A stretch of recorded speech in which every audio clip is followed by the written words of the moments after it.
নমস্কার সকলকে, কেমন আছেন আপনারা? আজ আমি আপনাদের সাথে শেয়ার করব আলু সয়াবিন কষা। চলুন তবে রেসিপিটি দেখে নিন। প্রথমে কড়াইয়ে তেল দিয়ে তেল গরম হয়ে আসলে পাঁচফোড়ন, শুকনো লঙ্কা ও তেজপাতা দিয়ে কিছু পেঁয়াজ ভেজে নিয়ে আলুগুলোও দিয়ে দিল।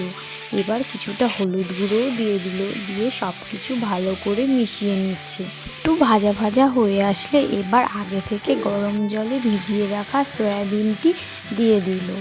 আবারও সব কিছু ভালো করে মিশিয়ে নিচ্ছে, সব কিছু ভালো করে ভেজে নিচ্ছে। এবার জিরে, আদা, লঙ্কা, পেঁয়াজ, রসুন বাটাটা দিয়ে দিল। দিয়ে সব কিছু আবারও ভালো করে মিশিয়ে নিচ্ছে। এবার অনেকক্ষণ ধরে কষিয়ে নিতে হবে। এবার একটি টমেটো কুচিও দিয়ে দিল। আবারও সব কিছু ভালো করে মিশিয়ে নিয়ে সামান্য পরিমাণে হলুদ গুঁড়ো দিয়ে দিল।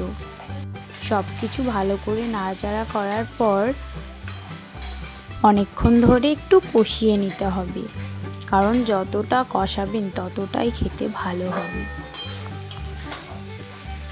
অনেকটাই কষিয়ে এসেছে। এবার স্বাদ মতন নুন দিয়ে দিল।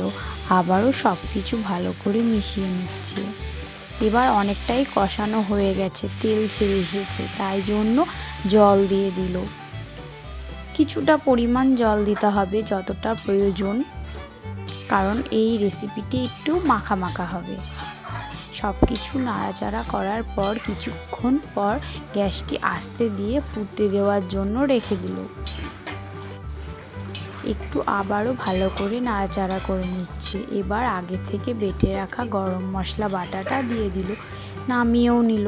আমাদের তৈরি আলু সয়াবিন কষা। এটি গরম ভাতে বা রুটির সঙ্গে খুবই ভালো লাগে খেতে। একদিন অবশ্যই করে দেখবেন। এবার মানকচুর এই রেসিপিটি দেখে নিন, খুব সহজ বানানো, খেতেও খুব টেস্টি। প্রথমে গরম জল করে মানকচুগুলো দিয়ে দিল সেদ্ধ হওয়ার জন্য। একটু ফুটে আসার পর সেদ্ধ হয়ে গেছে, তাই নামিয়েও নিল। এবার কড়াইয়ে তেল দিয়ে তেল গরম হয়ে আসলে পাঁচফোড়ন, শুকনো লঙ্কা ও তেজপাতা দিয়ে দিল। ও কলাইয়ের ডালও দিতে হবে, কারণ ভাজা হলে বেশ খেতে লাগে। এবার আদা, জিরে, লঙ্কা ও সামান্য 2-3 কোয়া রসুন দিতে হবে। একটু হলুদও দিয়ে দিল। দিয়ে সব কিছু ভালো করে নাড়াচাড়া করে সেই সেদ্ধ করা মানকচুটাও দিয়ে দিল। দিয়ে সব কিছু ভালো করে মিশিয়ে নিচ্ছে। আর একটু ভালো করে সেদ্ধ হওয়ার জন্য কিছুটা জল দিয়ে দিল। এবার স্বাদ মতন লবণও দিয়ে দিল। সব কিছু নাড়াচাড়া করার পর সেদ্ধ হওয়ার জন্য একটা ঢাকা দিয়ে দিল। কিছুক্ষণ পর ঢাকাটি খুলে অনেকটাই সেদ্ধ হয়ে এসেছে দেখেন।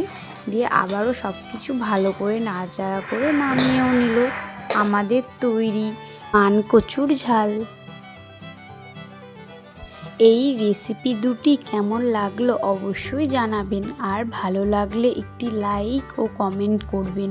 সবাই ভালো থাকবেন, সুস্থ থাকবেন।